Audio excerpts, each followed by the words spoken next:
पश्चिमी तट पे कितने राज्य थे? 5 थे। पूर्वी तट पर कितने थे? 4। ठीक है। देखो अपन ने लास्ट में देखा था कि भाई यहाँ ना, जैसे इस वाले तट को तो अपन ने क्या नाम दिया था? इसको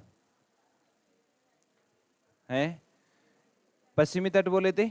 और भारत की जो पश्चिमी तट है इसकी सीमा पर कितने राज्य स्थित हैं? 5। और सीमा जो है वो किसके साथ में लगती है? अरब सागर के साथ में। और 5 राज्य कौन कौन से थे? यहां पर तो था गुजरात, गुजरात के बाद में महाराष्ट्र, महाराष्ट्र के बाद में गोवा, गोवा के बाद में कर्नाटक, और कर्नाटक के बाद में केरल। ये थे। और अगर अपन इधर की बात करते हैं, यहां पर ये वाला तट कौन सा था? पूर्वी तट। और पूर्वी तट पे भारत के कितने राज्य स्थित हैं? 4 राज्य। कौन कौन से पता है ना? यहां पर कौन सा था? तमिलनाडु, तमिलनाडु के बाद में आंध्र प्रदेश, आंध्र प्रदेश के बाद में उड़ीसा, और उड़ीसा के बाद में कौन सा था? पश्चिम बंगाल। ये अपन ने कल की क्लास में बात कर ली थी। और इसमें अपन ने लिखा था कि भाई यहाँ जो बंगाल की खाड़ी है इसके अंदर यहाँ पर कुछ द्वीप हैं, और इस द्वीप के अंतर्गत अपन ने क्या नाम बोले थे इसको? कौन सा द्वीप था ये? अंडमान निकोबार द्वीप समूह। और इधर अरब सागर के अंतर्गत यहाँ पे एक द्वीप समूह स्थित है, उसका अपन ने क्या नाम दिया था? लक्षद्वीप। और लक्षद्वीप के अंदर जो छोटे छोटे द्वीप पाए जाते हैं उन छोटे छोटे द्वीपों को क्या कहते हैं? एटोल कहा जाता है। क्या कहते हैं? एटोल कहा जाता है। उन छोटे द्वीपों को क्या कहते हैं? एटोल कहते हैं। इस बात को याद रख लेना, फिर अपन जब लक्षद्वीप और अंडमान निकोबार पढ़ेंगे ना तब मैं अच्छे से फिर करवा दूंगा। सही है। अब सुनो, अब इसके बाद में अपन बात करते हैं भारत की अक्षांशीय और देशांतरीय स्थिति की। कल की क्लास में बात कर लिए थे क्या? अक्षांश और देशांतर की बात नहीं कर रहे थे? इधर सुनना मेरी बात।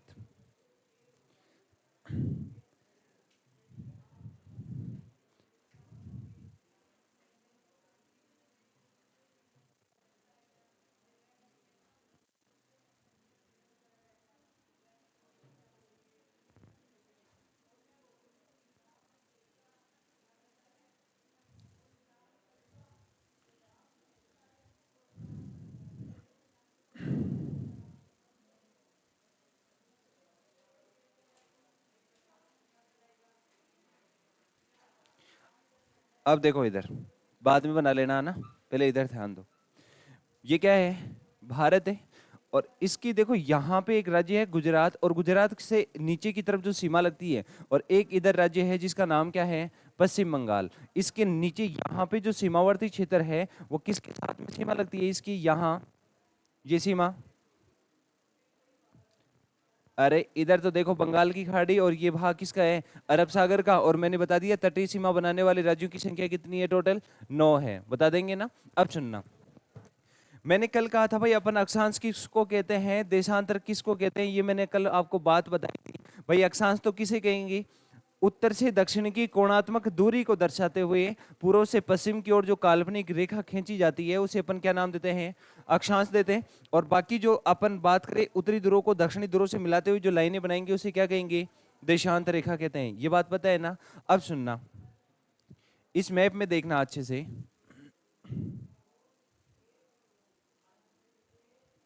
यहां पर ये कौन सा बिंदु है? भारत का सबसे उत्तरतम बिंदु। कौन सा बिंदु है? उत्तरतम बिंदु, यानी कि भारत का सबसे उत्तर में स्थित। अब मैंने इसको इस तरीके से लाइन बना दिया, एक पॉइंट यहां पर है, इसको मैंने यू बना दिया। और एक यहां पे कौन सा था द्वीप? ये अंडमान निकोबार द्वीप समूह था। इसका यहाँ पे ये जो भाग है ये भारत की मुख्य भूमि से क्या है? थोड़ा सा नीचे स्थित है। कहाँ है? थोड़ा नीचे स्थित है। अब देखो मैंने कहा कि क्षैतिज जो लाइनें होती है ना उसको अपन क्या कहते हैं? देशांतर कहते हैं। क्या कहते हैं? अक्षांश कहते हैं, देशांतर नहीं कहते। देशांतर तो किसे कहते हैं? जो ऊर्ध्वाधर रेखाएं होती है ना उसे ही कहते हैं। अब इसमें सुनो, यहाँ पे अपन भारत के सबसे उत्तरी पॉइंट की बात करते हैं, तो ये कौन सा पॉइंट है? इसका नाम बताओ देखें। इसे क्या कहेंगे अपन? इंदिरा कोल। और ये इंदिरा कोल जो स्थान है वो कहाँ पर स्थित है? लद्दाख। और लद्दाख पता है ना आपको राज्य है या केंद्र शासित प्रदेश? केंद्र शासित प्रदेश। और ये कहाँ पर है? सबसे उत्तर दिशा में स्थित बिंदु हो गया जिसका नाम क्या है? इंदिरा कोल। अब जैसे अपन यहाँ पे देखो एक भारतीय राज्य है और उसका नाम क्या है? तमिलनाडु। इस राज्य का नाम क्या है? तमिलनाडु। और इस तमिलनाडु राज्य में जो भारत का सबसे दक्षिण में यहाँ पे एक पॉइंट स्थित है, उस पॉइंट का नाम क्या है पता है क्या? क्या है? कन्याकुमारी। क्या नाम है? कन्याकुमारी। और इस कन्याकुमारी को क्या कहा जाता है? केप केमुरिन भी इसे कहते हैं, और केप केमुरिन के अलावा क्या बोलते हैं? कुमारीय अंतरीप बोलते हैं। क्या बोलते हैं? कुमारीय अंतरीप। बताओ इतनी बात आप लोगों को समझ में आई क्या? मैंने क्या कहा? भारत का सबसे उत्तर में स्थित जो पॉइंट है वो कौन सा है? उत्तरी पॉइंट का नाम क्या है? इंदिराकोल, जो कौन से राज्य में है? लद्दाख केंद्र शासित प्रदेश में। फिर अपन बात करें दक्षिण में स्थित बिंदु जिसका नाम क्या है? कन्याकुमारी। और ये कन्याकुमारी केप केमुरिन या कुमारीय अंतरीप जो स्थान है वो कहां पर स्थित है? भारत के तमिलनाडु राज्य में स्थित है। अपन बात करें कि यहाँ पे जब अंडमान और निकोबार द्वीप समूह के अंतर्गत देखते हैं तो भारत की जो मुख्य भूमि है उससे नीचे इसका एक पॉइंट स्थित है, पढ़ते हैं ना अपन ऐसा। और उस पॉइंट का नाम पता है क्या है? वो अंडमान निकोबार द्वीप समूह में यहाँ है। और इसका नाम पता है क्या आपको? इसका नाम है इंदिरा पॉइंट। क्या नाम है? इंदिरा पॉइंट। इसी को बोलते हैं क्या? ला हिचिंग पॉइंट। क्या बोलते हैं? ला हिचिंग पॉइंट। और इसी को कहते हैं क्या? Parson point. और इसी को बोलते हैं पिगमेलियन पॉइंट। क्या बोलते हैं? Pygmalion point. आई बात समझ में? भारत का जो मेन ये भूमि है, अगर अपन इस द्वीप को शामिल नहीं करेंगे तब तो उत्तर यहाँ पे सबसे दक्षिण में जो जगह बताएंगे वो कौन सी बताएंगे? केप केमुरिन, कुमारी कुमारी अंतरीप और कन्याकुमारी। अगर आपसे पूछा जाए यहाँ पर ये वाला पॉइंट जो है इसका नाम क्या है? इंदिरा पॉइंट। इंदिरा पॉइंट को ही क्या बोलते हैं? लाहिचिंग पॉइंट, पार्सन पॉइंट और पिगमेलियन पॉइंट इसी के नाम है, बता देंगे। अब अपन बात करते हैं भारत का सबसे पूर्वी बिंदु, और यहाँ पे ये जो पूर्वी बिंदु स्थित है उसका नाम क्या है? ये जो है यहाँ एक भारतीय राज्य है इस तरीके से, और इसका नाम पता है ना आपको क्या है? अरुणाचल प्रदेश। और अरुणाचल प्रदेश में यहाँ पे जो जगह है उसका नाम क्या है? वलांगो। और ये है कहाँ पर? किबिथु। और ये स्थान जो है वो भारत के कौन से राज्य में है? अरुणाचल प्रदेश में है। कहाँ है? अरुणाचल प्रदेश में। बताओ इतनी बात समझ में आ गई क्या आप लोगों को? उत्तर दक्षिण और पूर्व के बिंदुओं के नाम पता चल गए ना? सबसे अपन बात करें यहाँ पे ये राज्य जो है वो कौन सा है? गुजरात है। और गुजरात में इस वाले पॉइंट का नाम पता है क्या है? गौहर माता। और गौहर माता जो स्थान है सर क्रिक, कच्छ जिला। और ये स्थान कहाँ है बताओ? गुजरात में। भारत का आपसे उत्तरी बिंदु पूछा जाए तब तो क्या बताएंगे? इंद्राकोल, जो कहाँ है? लद्दाख में। दक्षिणी बिंदु पूछा जाए तब क्या बताएंगे? अगर अंडमान निकोबार में पूछा जाए तो क्या कहेंगे? इंदिरा पॉइंट। इसी को क्या बोलते हैं? लाहिचिंग पॉइंट, पार्सन पॉइंट और पिगमेलियन पॉइंट। और इसके सबसे पूर्व में बात करते हैं तो पूर्व में कौन सी जगह है? वलांगू, किबिथु, अरुणाचल प्रदेश। और दक्षिण में सॉरी पश्चिम में कौन सी जगह है? गौर माता, सरकरी, कच्छ जिला, गुजरात। अब देखो भारत, अपन जानते हैं कि सूर्य जो है ना वो हमेशा पूर्व दिशा में उदय होता है, जानते हैं ना इस बात को? तो सबसे पहले सूर्योदय कहाँ होता है? केबितु, वलांगू, अरुणाचल प्रदेश में होता है। सबसे पहले सूर्यास्त भी कहाँ होगा? जहां पहले उदय होगा वहीं पर होगा। बात समझ में आ गई? ठीक, नेक्स्ट देखो। अब मैं कहूं आपको कि भाई मैंने यहाँ पे ये जो लाइनें बनाई है इस तरीके से, इनको तो मैं नाम क्या दूंगा? देशांतर। क्या कहेंगे इनको? देशांतर। और इन लाइनों को क्या कहेंगे? अक्षांश कहेंगे। तो भारत का अक्षांशीय विस्तार जो है वो कितना डिग्री है? तो आपका आंसर क्या आएगा कि सर भारत का अक्षांशीय विस्तार है ना, सबसे पहले तो देखो अक्षांशीय दृष्टि से अगर अपन बात करते हैं तो भारत कौन सी दिशा में स्थित है? उत्तर दिशा में। कौन सी दिशा में आता है? उत्तर दिशा में। तो इसका विस्तार जो होगा वो अक्षांश, उत्तरी अक्षांश से कहां तक होगा? उत्तरी अक्षांश तक। हमेशा याद रखना जब भी अक्षांश की बात करें तो आपको डायरेक्शन कौन सी याद रखनी है? उत्तर दिशा याद रखनी है। कौन सी दिशा? उत्तर दिशा। और जब भी देशांतर की बात आपसे करी जाए तो आपको हमेशा कौन सा याद रखना है? पूर्वी देशांतर। क्या याद रखना है? पूर्वी देशांतर। और इधर में भी क्या आ जाएगा? पूर्वी देशांतर। अब ऐसे मत कर देना कि भाई दिशाओं के अकॉर्डिंग देके आप पूर्व पश्चिम उत्तर दक्षिण कर दो, वो गलत हो जाएगा। आई बात समझ में? पूर्वी देशांतर हो गया। अब ये है कितना इसका विस्तार? तो देखो भारत का अक्षांशीय विस्तार जो है ना वो कितना है? 8 डिग्री 4 मिनट उत्तरी अक्षांश से लेकर कहां तक है?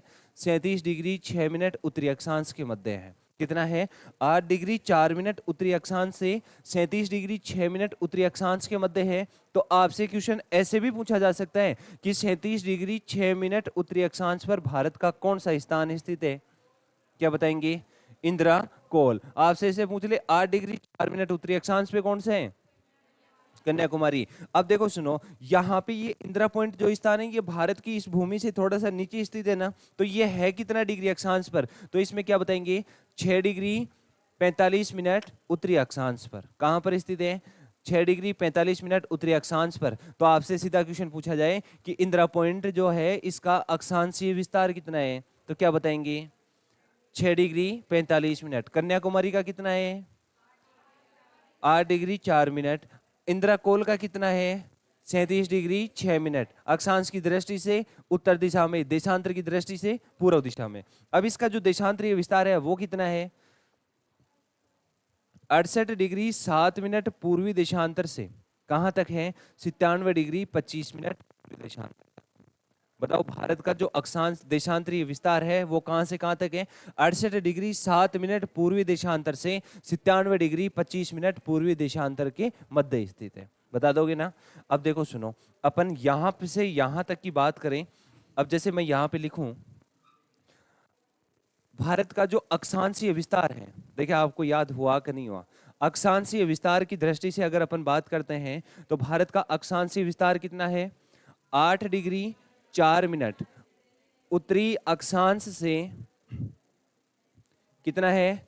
37 डिग्री 6 मिनट उत्तरी अक्षांश के मध्य है। 8 डिग्री 4 मिनट उत्तरी अक्षांश से 37 डिग्री 6 मिनट उत्तरी अक्षांश के मध्य। अगर इन दोनों का अंतराल आपसे पूछ ले तो बताओ इसका अंतराल कितना आ जाएगा? 37 डिग्री 6 में से 8 डिग्री 4 को जब माइनस करेंगे तो कितना आएगा अपने पास में? 29 डिग्री 2 मिनट आ जाएगा क्या? आ जाएगा क्या? तो अक्षांश, भारत का अक्षांशीय अंतराल कितना हो गया? 29 डिग्री 2 मिनट हो गया। बात समझ में आई यहां तक? फिर अपन बात करते हैं इसके देशांतरीय विस्तार की। तो बताओ इसका देशांतरीय विस्तार की दृष्टि से अगर अपन बात करें तो देशांतरीय विस्तार है कितना? 68 डिग्री 7 मिनट। कौन सा देशांतर है? पूर्वी देशांतर से 97 डिग्री 25 मिनट। कौन सा? पूर्वी देशांतर है। भारत का जो देशांतरीय विस्तार है वो कितना है? 68 डिग्री 7 मिनट पूर्वी देशांतर से 97 डिग्री 25 मिनट पूर्वी देशांतर। अगर दोनों के अंतराल की बात करते हैं तो बताओ कितना आएगा? 29 डिग्री और 18 मिनट। कितना आ जाएगा? 29 डिग्री 18 मिनट पूर्वी देशांतर आ जाएगा। आएगा क्या? हाँ बिल्कुल सही है। सही है। अब तो आपसे पूछे भारत का अक्षांशीय विस्तार बताओ, देखिए कितना है? 8 डिग्री 4 मिनट उत्तरी अक्षांश से 37 डिग्री 6 मिनट उत्तरी अक्षांश। देशांतरीय विस्तार कितना है? 68 डिग्री 7 मिनट पूर्वी देशांतर से 97 डिग्री 25 मिनट पूर्वी देशांतर। अक्षांशीय अंतराल कितना है? 29 डिग्री 2 मिनट। और देशांतरीय अंतराल कितना है? और इन दोनों में अंतर आपसे पूछा जाए तो कितना बताएंगे? सर इन दोनों में अंतर कितना मिनट का है? 16 मिनट का अंतर है। कितने मिनट का अंतर है? 16 मिनट का अंतर है। बता दोगे ना? अब सुनो, देखो पीछे अपन मैप में बात कर रहे थे, इसके उत्तर दक्षिण पूर्व पश्चिम बिंदु आपको पता चल गए, अक्षांशीय और देशांतरीय विस्तार पता चल गया। अब सुनना, इसमें अपन बात करें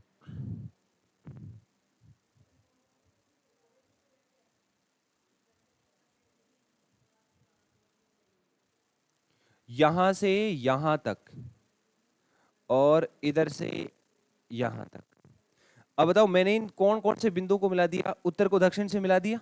और उत्तर से दक्षिण की अगर अपन लंबाई की बात करते हैं, उत्तर से दक्षिण ये तो क्या है? इसकी लंबाई। और पूर्व से पश्चिम ये क्या है? इसकी चौड़ाई। तो बताओ उत्तर से दक्षिण की लंबाई कितनी है? 3214 किलोमीटर। कितनी बताएंगे? 3214 किलोमीटर। और पूर्व से पश्चिम कितनी है? 2933 किलोमीटर। कितनी है? 2933। आपसे पूछे लंबाई तो कितनी है? 3214। चौड़ाई कितनी है? 2933। आपसे ऐसे पूछ ले लंबाई और चौड़ाई का अंतराल कितना है, तो आप क्या करेंगे? लंबाई में से किसको माइनस कर देंगे? चौड़ाई को माइनस कर लेना। तो बताइए कितना आएगा? 281 किलोमीटर।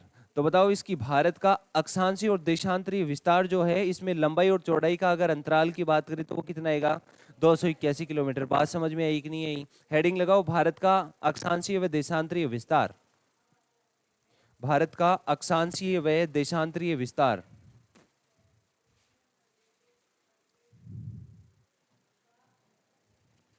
भारत का अक्षांशीय व देशांतरीय विस्तार। और इसके अंतर्गत पहले ये मैप बना लो।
हो गया क्या?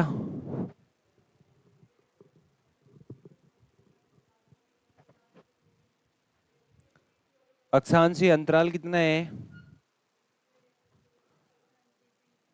29 डिग्री 2 मिनट। और देशांतरीय अंतराल कितना है? हाँ। और दोनों के बीच में अंतर निकाले तो वो कितना है?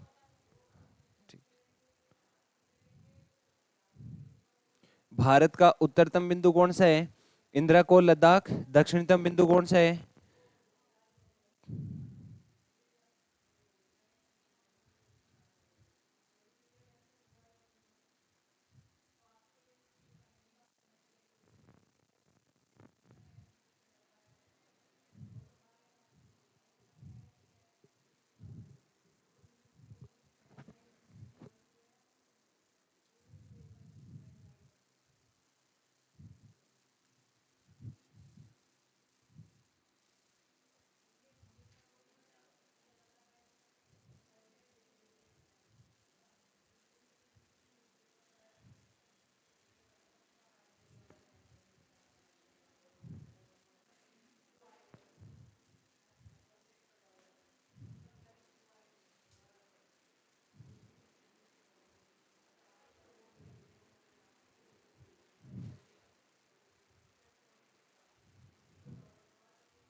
क्या हुआ?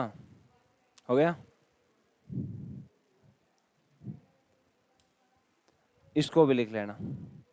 देखो, भारत का अक्षांशीय विस्तार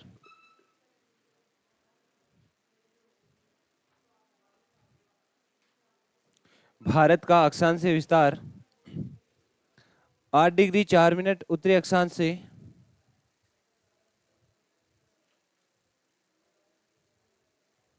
8 डिग्री 4 मिनट उत्तरी अक्षांश से 37 डिग्री 6 मिनट उत्तरी अक्षांश के मध्य है।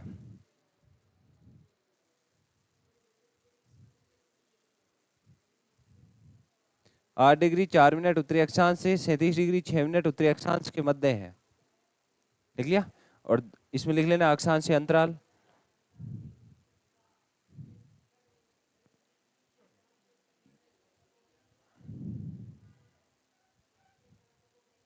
फिर लिखना देशांतर, और देशांतर में ये लिख लो।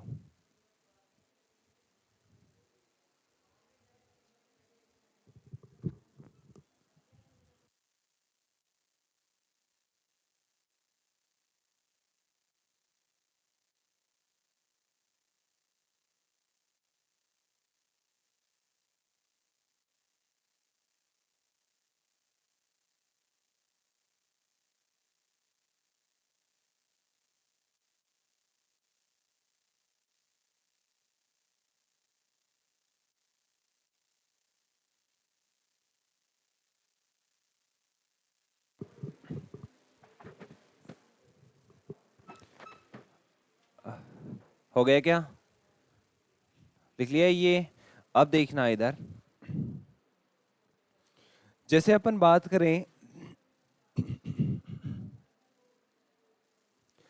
आप लोगों ने सुना होगा कि 23.5 डिग्री उत्तरी अक्षांश जो होती है ना, उसको अपन क्या बोलते हैं? कर्क रेखा। और ये कर्क रेखा जो है वो भारत के लगभग मध्य से गुजरती है। सुना है क्या इतनी बातें हैं? अरे, कर्क रेखा जो है 23.5 डिग्री उत्तरी अक्षांश, वो कहाँ से गुजरेगी? भारत के मध्य से गुजरती है। देखो सुनो, ये इधर से यूं मान लो ये यहां से गुजर रही है, ठीक है? तो इसमें से आपको क्या देखना है कि ये भारत के कितने राज्यों से गुजरती है। पहली बात तो ये है क्या, तो अपन इसको क्या कहेंगे कि ये 23.5 डिग्री उत्तरी अक्षांश है। और 23.5 डिग्री उत्तरी अक्षांश को अपन किस नाम से जानते हैं? कर्क रेखा के नाम से। और कर्क रेखा जो है वो भारत के कितने राज्यों से गुजरती है? 8 राज्यों से। कितने राज्यों से गुजरती है? 8 राज्यों से। अब देखो, सबसे पहले तो अपन बात करें कि 8 राज्य हैं कौन कौन से।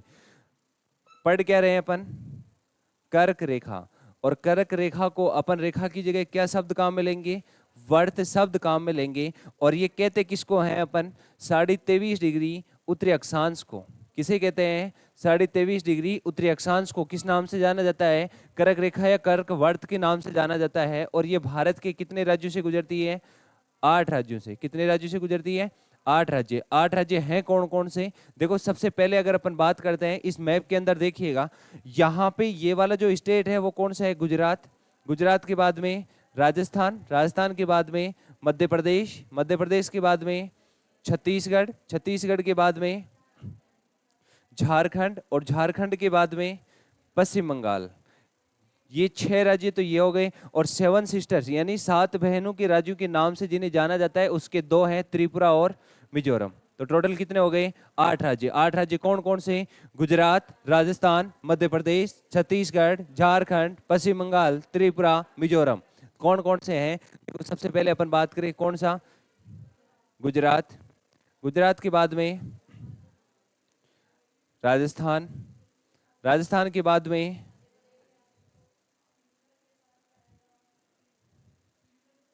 मध्य प्रदेश के बाद में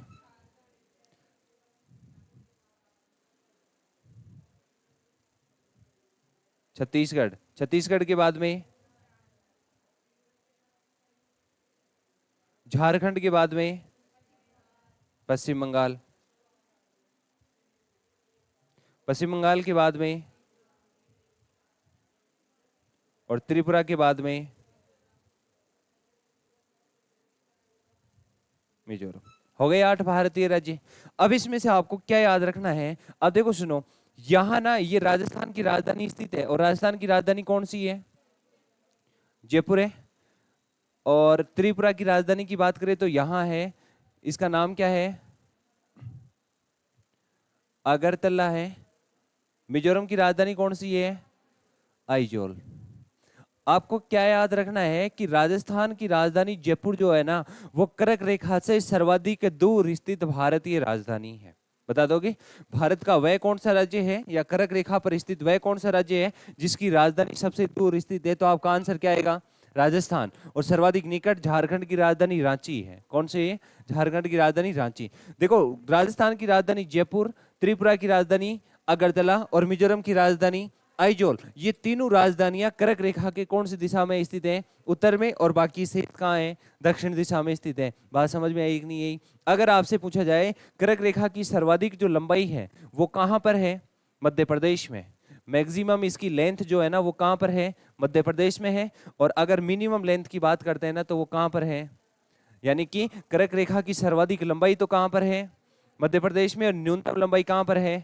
राजस्थान में है। बता दोगे ना? इसके बाद में देखना कर्क रेखा से हमें क्या लाभ होता है। सर अपना मेन क्वेश्चन तो क्या हो कि भाई कर्क रेखा से अपने को क्या लाभ होता है? अब सुनना, जैसे मैंने कहा भाई ये पृथ्वी है, और इस पृथ्वी के अंतर्गत यहाँ पे इसका उत्तरी बिंदु हो गया, ये कौन सा हो गया? इसका दक्षिणी बिंदु। और अपन अच्छे से जानते हैं कि इसके मध्य यहाँ पे जो रेखा है वो कौन सी है? 0 डिग्री अक्षांश। और 0 डिग्री अक्षांश को किस नाम से जानते हैं? भूमध्य रेखा या विषुवत रेखा के नाम से जानते हैं। इसके उत्तर दिशा में यहां पर देखना, ये कौन सी है? 23.5 डिग्री उत्तरी अक्षांश, जिसको किस नाम से जानते हैं? कर्कवर्त के नाम से जानते हैं। किस नाम से जानते हैं? कर्कवर्त। और 23.5 डिग्री दक्षिणी अक्षांश को क्या कहेंगे अपन? मकरवर्त। क्या कहते हैं? मकरवर्त कहते हैं। फिर उसके बाद में आर्कटिक वर्त, आर्कटिक 66.5 डिग्री को, और अंटार्कटिक किसे कहते हैं? 66.5 डिग्री दक्षिणी अक्षांश को कहते हैं। और यहाँ पे 90 डिग्री पे कौन सा है? उत्तरी ध्रुव। और 90 डिग्री पे यहाँ पर कौन सा है? दक्षिणी ध्रुव। और ये उत्तरी ध्रुव। बता देंगे ना? अब देखो, अपन भारत का जब अक्षांशीय विस्तार पढ़े थे तो अपन ने लिखा था कि भारत का अक्षांशीय विस्तार कितना है? 8 डिग्री 4 मिनट उत्तरी अक्षांश से कहां तक है? 37 डिग्री 6 मिनट तक है। तो देखो भाई 8 डिग्री 4 मिनट अपने को पता है। भारत जो है वो देशांतरीय दृष्टि से तो कौन सी डायरेक्शन में आता है? भारत देशांतरीय दृष्टि से कौन सी दिशा में स्थित है? पूर्व दिशा में। अक्षांशीय दृष्टि से कौन सी दिशा में आते हैं?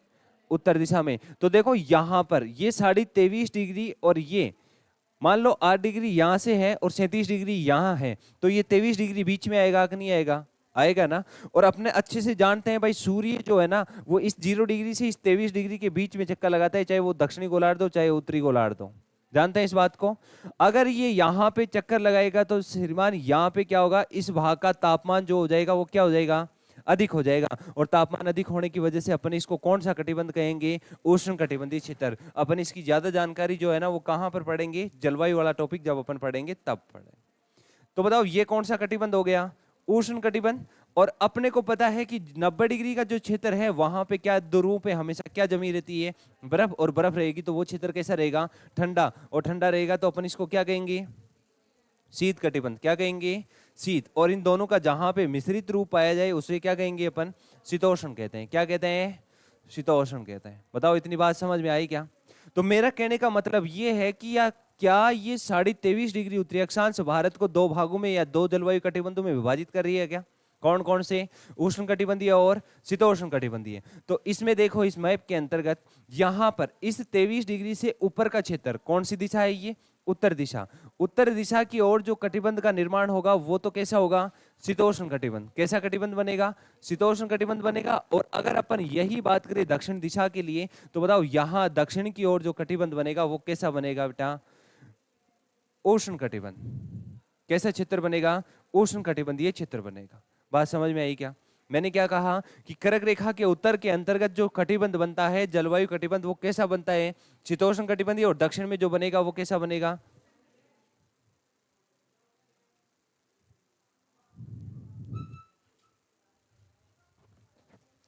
उसके बाद में अपन बात करते हैं कि ये 0 डिग्री से 23 डिग्री का जो क्षेत्र होता है ना वहां पे एक प्रभाव लागू होता है, और वो कौन सा होता है? समकारी प्रभाव। कौन सा प्रभाव लगता है इधर?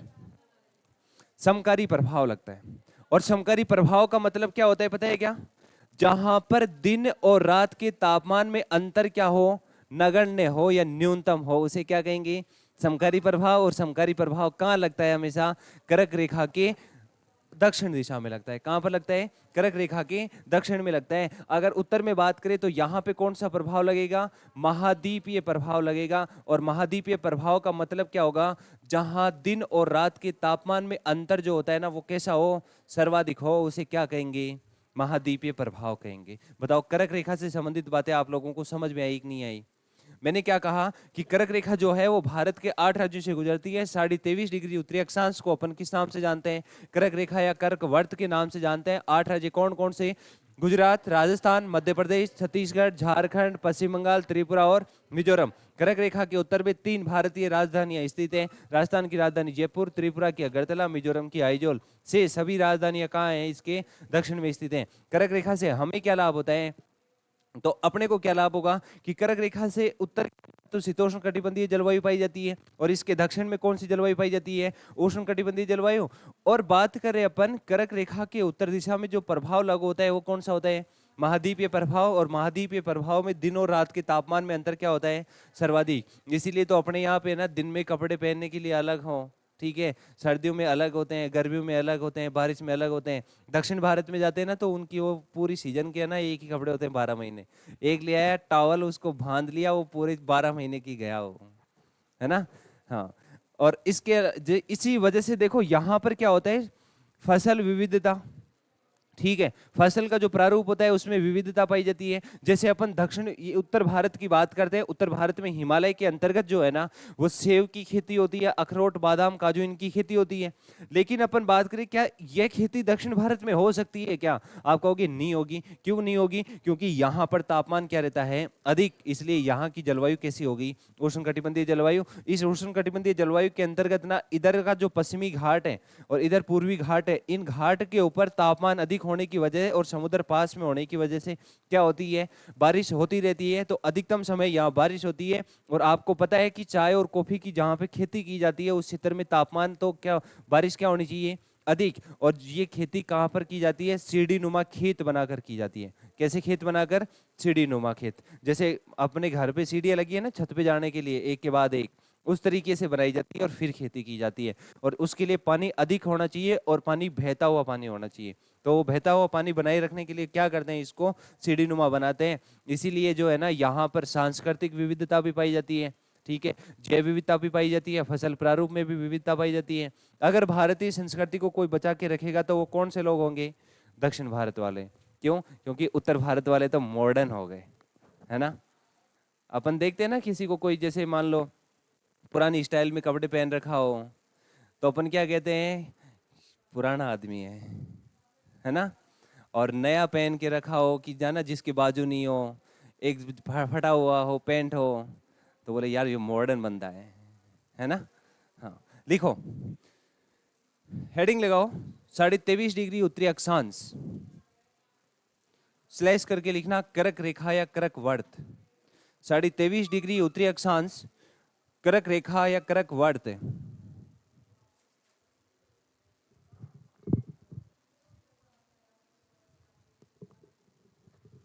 इसमें लिखना कर्क रेखा भारत के, कर्क रेखा भारत के 8 राज्यों से गुजरती है, जो इस प्रकार है, जो इस प्रकार है। नाम लिख दो, गुजरात, गुजरात, गुजरात के बाद में राजस्थान, गुजरात, राजस्थान, मध्य प्रदेश, गुजरात, राजस्थान, मध्य प्रदेश, छत्तीसगढ़, झारखंड,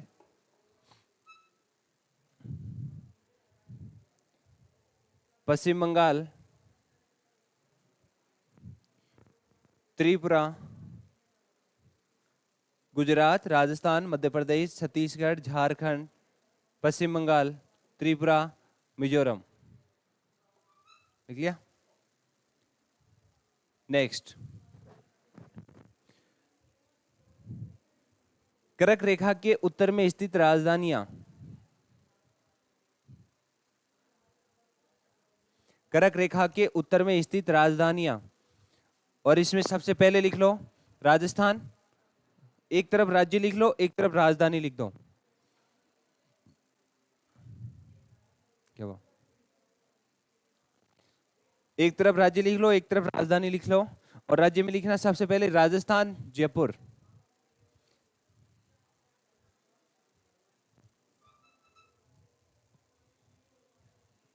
राजस्थान जयपुर लिख लिया। नेक्स्ट त्रिपुरा अगरतला,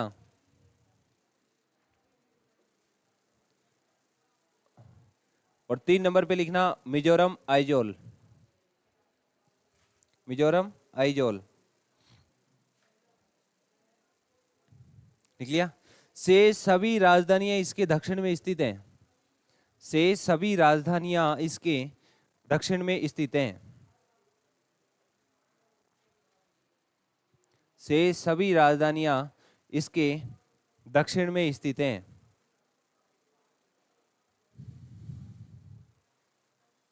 लिख लिया।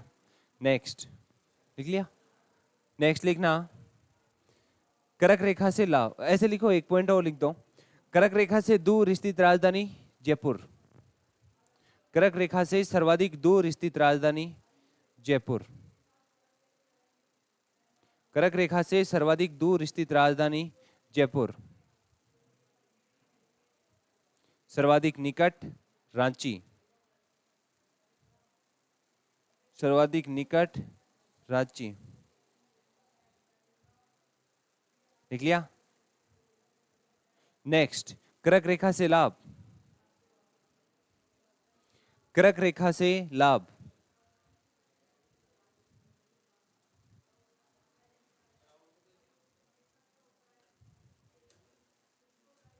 कर्क रेखा से लाभ, इसमें लिखना कर्क रेखा भारत को 2 जलवायु कटिबंधों में विभक्त करती है। कर्क रेखा भारत को 2 जलवायु कटिबंधों में विभाजित करती है।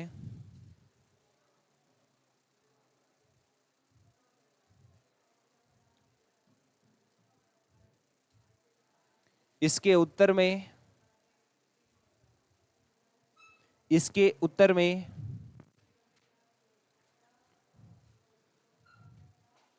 शीतोष्ण कटिबंधीय जलवायु, इसके उत्तर में शीतोष्ण कटिबंधीय जलवायु,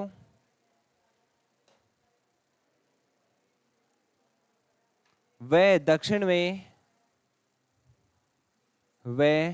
दक्षिण में उष्ण कटिबंधीय जलवायु पाई जाती है। उष्ण कटिबंधीय जलवायु पाई जाती है। नेक्स्ट कर्क रेखा के उत्तर में महाद्वीपीय प्रभाव। कर्क रेखा के उत्तर में महाद्वीपीय प्रभाव तथा इसके दक्षिण में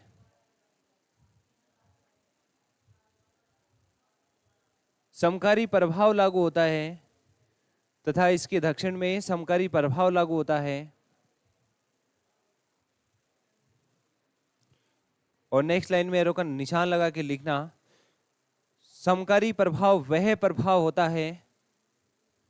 समकारी प्रभाव वह प्रभाव होता है जहां दिन व रात के तापमान में अंतर, जहां दिन व रात के तापमान में अंतर नगण्य होता है।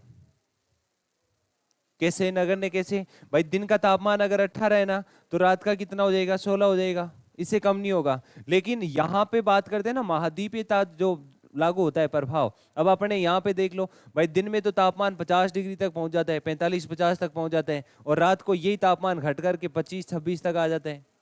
सही है कि नहीं है? हाँ लिखो। तथा महाद्वीपीय प्रभाव वह होता है, तथा महाद्वीपीय प्रभाव वह होता है जहां दिन व रात के तापमान में अंतर सर्वाधिक होता है। जहां दिन व रात के तापमान में अंतर सर्वाधिक होता है। नेक्स्ट लाइन से लिखना, इसी कारण यहां सांस्कृतिक विविधता, इसी कारण यहां सांस्कृतिक विविधता, जैव विविधता,